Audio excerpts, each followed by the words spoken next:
Deus tem colocado no meu coração, desde o ano passado, pregar alguns sermões sobre os fundamentos da oração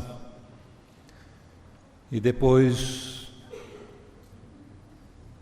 convidar os irmãos para uma campanha de oração. Aquele tipo de campanha de oração de 7 semanas, de 10 semanas, que você escreve um pedido, coloca lá e nós vamos orar juntos por esses pedidos. O que tem me estimulado a esta campanha é o texto de Tiago. Nada tendes, que mais? Porque não pedis.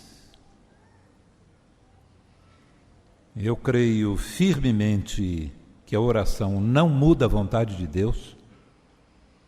Estarei pregando um dos sermões sobre isso, mais uma vez, sobre esses fundamentos da oração, mas creio que há coisas que Deus só dá se nós pedirmos. Há coisas que Deus dá mesmo que a gente não peça. Mas diferenciar quais são essas coisas e então termos aqui a nossa campanha. Você pode desde já planejar o que você vai escrever lá, né? Se você quiser escrever uma Ferrari, você escreve. Se Deus quiser lhe dar uma Ferrari, Ele vai lhe dar. Se não, Ele lhe dá uma Brasília mesmo, né? Porque às vezes com uma Ferrari você vai morrer aí nas estradas, né? Ou vai ser assaltado. O nosso texto nesta manhã está em Apocalipse capítulo 3, mas antes de ler o texto bíblico, eu quero também convidar todos os casais que fazem parte do ministério do Green Fac para ficarem aqui no salão de cultos após o término do culto. O pastor tem uma palavra a esses casais da mais alta importância, inadiável, e vai ser algo rápido, mas eu preciso da presença dos irmãos aqui. Apocalipse capítulo 3, versículo 20. Você já procurou, já achou? A maior parte aqui já sabe até de cor este versículo. Vamos nos colocar de pé? Apocalipse 3, 20. Palavras do Senhor Jesus. Eis que sou à porta e bato. Se alguém ouvir a minha voz e abrir a porta, entrarei e cearei com ele, e ele comigo. Ó Deus e Pai, que o Senhor nos dê entendimento e aplicação da Tua palavra a nós que estamos aqui nesta manhã. Em nome de Jesus. Amém. O texto que eu tenho lido é um texto que a gente usa muito com aplicação evangelística, que Jesus quer entrar na vida do homem para lhe conceder vida. Isso é verdade. Ele tem uma aplicação evangelística muito forte. Mas no seu contexto imediato devemos lembrar que esse é um texto dirigido a uma igreja. Dirigido ao chamado povo de Deus. E a declaração de Jesus de que ele está do lado de fora, teologicamente, não se assenta com a ideia de povo de Deus. Povo de Deus e Jesus do lado de fora. Mas se assenta adequadamente a questão da oração. Porque talvez este seja o texto da Bíblia que melhor explica o que é a oração. A oração é tão simplesmente abrir o caminho de nossas necessidades para que Deus chegue até lá. é abrir o acesso para Deus. O propósito da oração está também aqui neste texto. Eis que eu estou à porta e bato. Se alguém abrir, eu entrarei. E que mais? Cearei com ele e ele comigo.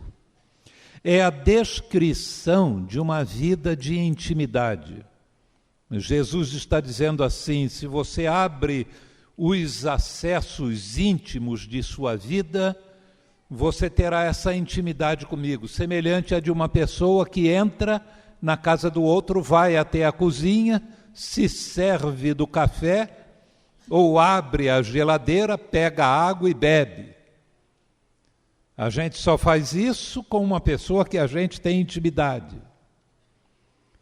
E Jesus está dizendo isso. Quem abrir a porta da sua intimidade para mim, do seu interior, esta pessoa vai desfrutar de intimidade comigo. Vamos lembrar qual é a situação do homem. No quadro geral, o homem se afastou de Deus por causa do pecado e perdeu a comunhão com Deus e a sua semelhança com Deus em grande parte. Se há alguma coisa, está lá no fundo que só Deus pode achar. A obra de Deus de salvação é trazer o homem de volta para a intimidade com Ele e restaurar no homem a sua semelhança. Como é que uma pessoa se torna semelhante a outra pessoa? Ela é diferente, mas ao longo dos anos vai se tornando semelhante. Às vezes isso acontece na vida de casais. Eles se casam e logo descobrem que são muito diferentes. Mas com o passar dos anos, eles vão ficando parecidos. Alguns dizem que esse fenômeno ocorre até fisicamente. Vão se tornando fisicamente parecidos. Como é que a gente vai se tornando parecido com uma outra pessoa? A gente se torna parecida ou parecido com outra pessoa ao andarmos com esta pessoa, ao convivermos com esta pessoa. Nós conversamos com esta pessoa, nós ouvimos esta pessoa, nós vivenciamos uma série de coisas juntos, e aí a proporção que isso vai ocorrendo, nessa intimidade a gente vai se tornando parecido com essa pessoa. Nós vamos assimilando aspectos desta pessoa, valores desta pessoa. A maneira de ver a vida dessa outra pessoa. Deus nos salva e o passo seguinte à salvação é que Deus quer que a gente caminhe com Ele. A oração está dentro deste propósito maior, que é ao caminharmos com Deus, irmos nos tornando cada vez mais semelhantes a Ele. Entenderam isso? Algumas pessoas veem a oração como uma lista de supermercado, que a pessoa coloca uma série de coisas que ela precisa, que vai até Deus, que bate as portas do céu e enche o seu carrinho. Esse não é o propósito maior da oração. O propósito maior da oração não é de Deus nos dar coisas, mas de Deus se dar a nós. Mais do que as coisas que Deus possa dar, nós precisamos é de Deus. E a oração, então, é abrir o nosso coração para que Deus penetre. Deus está sempre pronto e desejoso desta comunhão conosco. Nós é que queremos viver uma vida independente de Deus, queremos resolver os nossos problemas, queremos tratar dos nossos assuntos e seguir a nossa cabeça e viver uma vida autônoma, independente em relação a Deus. A oração é uma ferramenta de Deus para a intimidade com Ele, em primeiríssimo lugar. A oração, então, é esse momento em que nós abrimos o nosso interior para a ação de Deus. E, neste particular, eu gostaria de dizer que a ação primeira nunca é do crente, é sempre de Deus. Como é que começa a oração? Eis que eu estou à porta e bato. Se alguém ouvir a minha voz, abrirá. A oração tem como início a ação de Deus.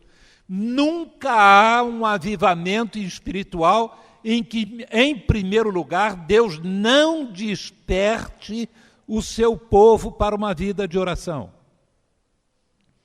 Então, a oração, como todas as bênçãos de Deus, é manifestação da graça de Deus e tem o seu início em Deus. Isto posto, queremos destacar aqui 2 aspectos acerca da vida de oração. A primeira delas, ou o primeiro delas, é que a oração que Deus ouve, a oração que vai ter a resposta de Deus, ela necessita dessas 2 coisas, que é um sentimento de insuficiência e fé. Oração, meus irmãos, não é algo apenas que é expresso em palavras, que a gente se ajoelha e ora. Às vezes nós achamos que a nossa vida de oração está neste nível. Não está. É possível que ela esteja neste nível. Porque a oração é este desejo de Deus, este sentimento da necessidade de Deus e da bênção de Deus, mesmo que isso não seja expresso em palavras. Vou ilustrar isso. Vocês estão lembrados daquele paralítico que foi levado pelos seus amigos à presença de Jesus? Que a casa estava cheia, eles então cavaram um buraco no teto, que era feito de barro e madeira trançado, e afastaram ali a madeira, conseguiram um buraco suficiente para descer o paralítico. E eles queriam colocar o paralítico diante de Jesus, na expectativa de que a palavra curadora de Jesus se voltasse para o paralítico. Eles queriam apenas expor aquela necessidade daquele homem a Jesus. Aí Jesus olha, vê o paralítico ali arriado aos seus pés, e o que ele diz? Meu filho, você está curado. É isso? O que ele diz? Filho, qual é a palavra que ele usa? Perdoados são os teus pecados. Depois é que ele vai curar. Porque quando ele diz perdoados são os seus pecados, as pessoas em volta começam, quem é esse? Pensando, quem é esse que acha que pode perdoar pecados? Só Deus pode perdoar pecados. Aí Jesus vira e diz assim, para que vocês saibam que o Filho do Homem tem na terra o poder para perdoar pecados, aí ele curou. Antes ele perguntou, o que é mais fácil? Dizer, simplesmente dizer, perdoados são os teus pecados, ou curar uma pessoa? Então, para que vocês saibam disso, eu agora vou curar. Mas primeiro ele perdoou. O paralítico pede perdão pelos seus pecados? Pede? Alguém pode ser perdoado sem pedir perdão?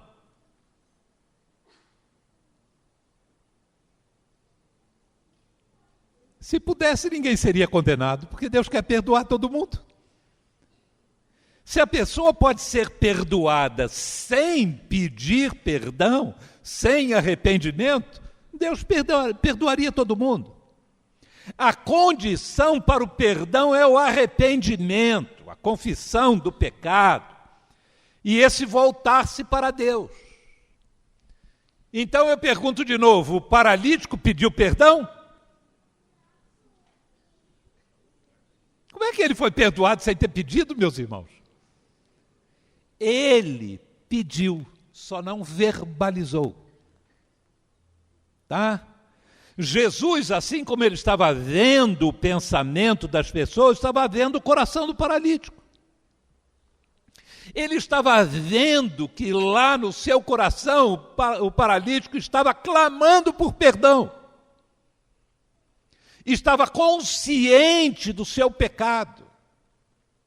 Talvez até achasse que ele era paralítico por causa do seu pecado.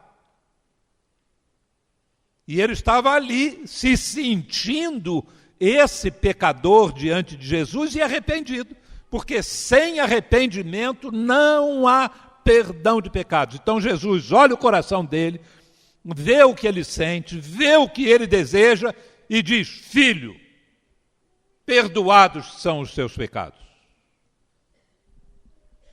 Então a oração, meus irmãos, muitas vezes a gente nem está falando, mas Deus está ouvindo, porque está vendo o nosso coração.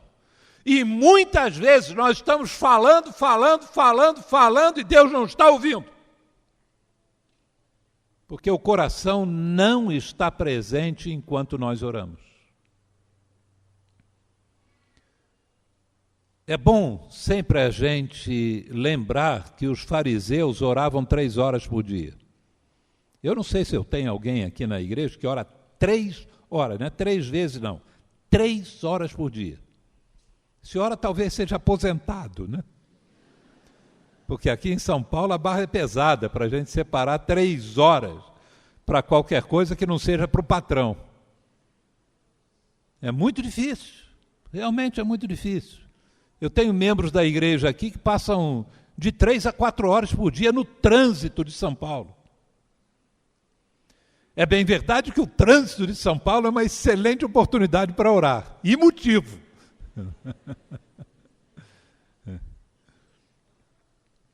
Mas os fariseus oravam 3 horas por dia.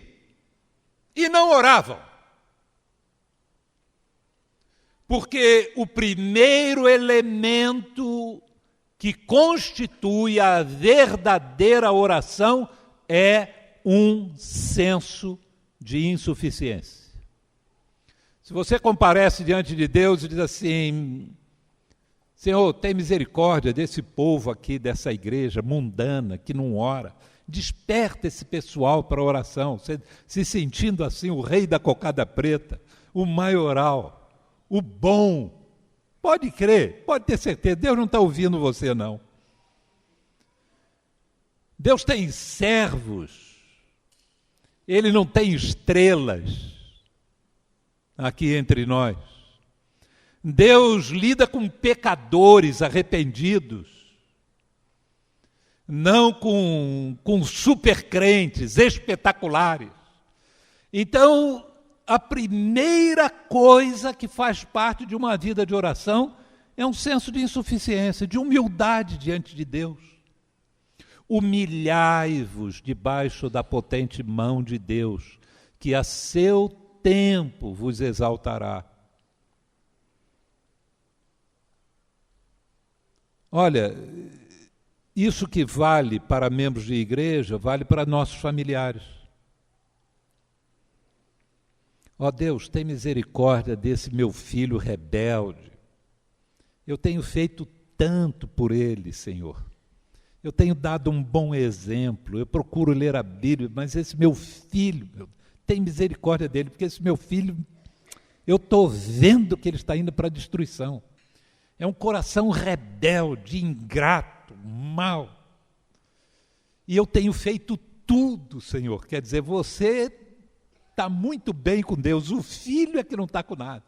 Ó Deus, tem misericórdia desse meu marido. Esse meu marido é uma dor de cabeça. Esse meu marido é a minha cruz. Esse meu marido, Senhor, eu seria uma crente bem melhor se não tivesse que carregar esse peso.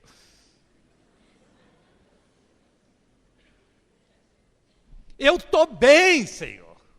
Eu estou bem. Esse meu marido é que me atrapalha. Vamos lembrar, um dos fatores constituintes da verdadeira oração é um senso de insuficiência. Senhor, tu sabes que eu gostaria de ver o meu marido feliz. E o Senhor sabe que ele só será feliz quando ele tiver Jesus no coração. Mas, Senhor, eu não posso chegar ao coração dele. Eu não tenho acesso ao coração dele. Eu tenho falado muito, mas talvez eu precise ficar calada. A tua palavra diz isso, mas eu não consigo ficar. Então eu peço que o Senhor me ajude. É aquele negócio que eu gostei muito, que Edílio disse domingo aqui, né? Que o método pedagógico da mulher é falar, falar, falar, falar, falar, falar mais ainda, e falar, e falar. O do homem é falar. Então, às vezes, a gente pensa que por muito falar com o filho, com o marido, nós seremos, agora as mulheres, ouvidas, não é? Eu me incluo aí no meio delas como pastor, né? Porque se diz que pastor é anjo. Mas sem esse senso de insuficiência, com esse senso de superioridade, de que eu sou melhor, de que o problema é o outro, de que a dificuldade são os outros, de que os mundanos são os outros, de que os pecadores são os outros, não há oração. Era assim que os fariseus oravam. Graças te dou, ó Deus, porque eu não sou como os demais homens. Jejuo 2 vezes por semana, dou o dízimo de tudo aquilo que possuo. Eu não sou como esse publicano, adúltero. E Jesus diz, ele saiu para casa, mas Deus não ouviu a oração dele. Já o publicano, de longe, porque ele não podia chegar até lá, né? Chegar perto, de longe, ele simplesmente dizia, ó Deus, tem misericórdia de mim, pecador. Quer dizer, a insuficiência. Ó Deus, eu não estou com nada. Ó Deus, eu não consigo. Pode ser, meu irmão, que você esteja vivendo uma situação assim na sua vida. Você diga, há coisas na minha vida que eu quero mudar, mas não consigo. E você anda e pensa, mas talvez eu nem esteja querendo conseguir. O meu coração está contra mim. Deus está vendo isso. Está vendo esse senso de miséria, e isso já é oração a Deus. A libertação vem. Porque Deus, quando vê esse senso de insuficiência, Ele é o Deus que tudo supre. Você já está chegando lá. É esse senso de eu preciso de Deus, eu preciso desesperadamente de Deus. Eu não preciso perguntar aqui quantos já tiveram essa experiência, mas eu sei que muitos já tiveram, sobretudo pais. Pais que já viram seus filhos desenganados. Ali andando no hospital para lá e para cá, naquela sala anexa à UTI. E enquanto o filho está lá, foi atropelado, o pai está ali andando e consolado, e lutando, e orando, e pedindo, e clamando. Mas chega o momento que a gente diz assim, Senhor, e deixa Deus entrar lá no íntimo de nossa necessidade, onde ela está. Senhor, Tu sabes tudo. eu entrego meu filho nas tuas mãos. Eu entrego essa necessidade nas suas mãos. E na mesma hora o que acontece? Descanso. Abriu a porta, Deus chegou lá. E a solução vem. Enquanto a gente não abre o acesso, Deus está batendo, Deus está batendo. Nós estamos achando que as portas do céu estão fechadas, mas o que está fechado é o nosso íntimo para Deus. Primeiro aspecto é esse senso de insuficiência. O segundo é fé. Fé. Sem fé, diz o autor da carta aos Hebreus, é impossível agradar a Deus. Se você não crê em Deus, ainda que esta fé seja pequena, ainda que seja como um grão de mostarda, vai acontecer milagres. Às vezes as pessoas chegam e me pedem oração. Elas olham para mim, pregando aqui, e dizem assim: pastor, tem uma fé. Tenho nada. Tenho nada. Sou obrigado a confessar isso aqui para os irmãos.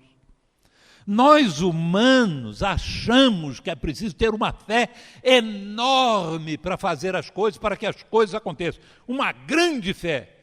Quanto menos a gente conhece a Deus, mais a gente crê nisso. Eu vejo gente que nunca manifestou um desejo de ter Jesus na intimidade do seu ser, não abriu o coração para Jesus, não entregou a vida a Jesus. E elas conversando comigo, sabem que eu sou pastor, né? Pastor, eu tenho uma fé enorme. Eu fico pensando, que fé enorme. Nunca entregou a vida para Deus. Que fé enorme é essa? Mas esse negócio de fé enorme e o entendimento humano e o entendimento de Deus, porque isso tem a ver com a própria natureza da oração, a gente vê entre Jesus e Paulo. São dois textos que a gente deve ler juntos. Se tiverdes fé do tamanho de um grão de mostarda, direis a esta montanha, sai daqui, arroja-te no mar, e a montanha vai, você vai ver a montanha passando direto para o mar. Imaginou isso? Você aí com uma firma de terraplanagem? Não vai nessa não, porque não é assim que funciona, né? Se o reino de Deus precisa que aquela montanha saia de lá e não tem jeito, não tem trator, não tem contribuição de crente, não tem crente para dar duro, não tem caminhão para carregar, Deus não vai fazer isso. Mas se não, nós somos cooperadores de Deus e nós temos que ir para lá e raspar aquela terra toda, jogar no caminhão e levar para lá. Mas Jesus ensinou, se a fé for do tamanho de quê? De um grão de mostarda. 1 Coríntios 13, Paulo disse assim, se eu tivesse uma fé tal, enorme, gigantesca, que transportasse os montes. Para Paulo, transportar os montes não é fezinha assim, de grão de mostarda, não, é uma fé tal, enorme, gigantesca. Porque quando a gente pensa na fé e no problema, a gente tem que crescer a fé. O problema é enorme, a fé tem que ser enorme. O problema é gigantesco, a fé tem que ser gigantesca. Mas a solução não está nisso, a solução está em Deus. Então, se a fé é do tamanho de um grão de mostarda, Deus é gigantesco. O problema é gigantesco, mas Deus é maior ainda. Então, a fé é o momento em que a gente agora confia em Deus. Eu estou aqui cansado, participando de um casamento. Casamento não é aqui na Igreja da Penha. É numa igreja na Bahia. Na Bahia o povo é mais descansado. Eu fui a um casamento lá que atrasou 1h40. Sabem lá o que é isso? E já ouvi falar de casamento em que o pastor pregou 1h40. Que é pior ainda, né? Já vi gente desmaiando em casamento. Vem abaixo, né? Porque sapato novo, aquele negócio, muita tensão, né? Tá ali que não aguenta, calor, começa a suar, vai perdendo sal, a pressão vai baixando, de repente a pessoa desaba. Aí eu estou desse jeito, né? Estou ali já vendo estrelas, né? A noiva atrasou 1h40 e o pastor é aquele que prega 1h40, né? E eu estou ali percebendo a minha insuficiência, me apoio na Euni, mas a Euni também está meio esgazeada, né? É a insuficiência. E aí tem uma cadeira ali do lado. A fé é esse momento que eu faço isso. Entenderam? Ó, quem não está vendo? Os 2 pés. Sabem o que é isso? Esses 2 pés aqui no alto? Que eu estou todo apoiado na cadeira. A fé é o momento em que eu confio em Deus e me apoio nele e descanso nele. Fé é isso. Fé é esse momento em que o problema que era meu passa a ser de Deus. Deus teve acesso ao íntimo do meu ser, à minha necessidade, e aquela necessidade agora passa a ser tratada por Deus. Esses são os 2 elementos constituintes da oração. Um senso profundo de necessidade e a entrega desse problema nas mãos de Deus. O que Deus fizer vai ser o melhor. Eu agora não creio na minha cabeça, eu não creio no meu planejamento, eu não creio na minha expectativa, eu não me agarro às minhas esperanças. Seja o que Deus quiser, vai ser o melhor. Eu me lembro de a última conversa que eu tive com meu irmão. Ele com câncer, espalhado pelo corpo, com dificuldade de respirar. E eu perguntei, o que você está conseguindo fazer, Edson? Ele disse, eu só oro. A única coisa que eu faço é orar. E o que você está orando? Eu estou orando, estou pedindo a Deus que Deus faça o melhor. Deus sempre faz o melhor. Eu estou pedindo para esse melhor acontecer na minha vida. E o que você acha que é o melhor? O que eu acho que é o melhor é Deus me curar, eu me levantar e ficar bonzinho aí, melhor do que estava antes. Mas se Deus achar que o melhor é me chamar para casa, é isso que eu quero. Fé é o momento em que a gente abre mão dos nossos sonhos, dos nossos desejos, e a gente descansa em Deus de tal maneira que a gente sabe que, tendo acesso às nossas necessidades, o que Deus fizer será o melhor. Entendido isso? Então esses são os primeiros fundamentos que eu gostaria que os irmãos tivessem no coração. O objetivo da oração é nos levar à intimidade com Deus. É uma vida de intimidade com Deus, de andar com Deus. Porque o propósito geral de Deus, através da oração e da leitura da Bíblia, é nos tornar semelhantes a Jesus. Não é preencher o nosso caderno de resposta de oração. Para a gente mostrar aqui, tenho 2.327 orações respondidas. Você conhece alguém que tenha mais orações respondidas que eu? Não. Esse não é o objetivo da oração. O objetivo da oração é nos tornar assim, cristinho, né? Olha ali, é um cristinho, parecido com Jesus, está cada vez mais cristinho, está cada vez mais... Até um dia virar um cristão, né? de tão parecido com Jesus. Esse é o objetivo de Deus. É a razão por que Cristo morreu, é a razão por que Ele derramou do seu Espírito, é a razão pela qual, número 1, Ele nos deu a ferramenta da oração.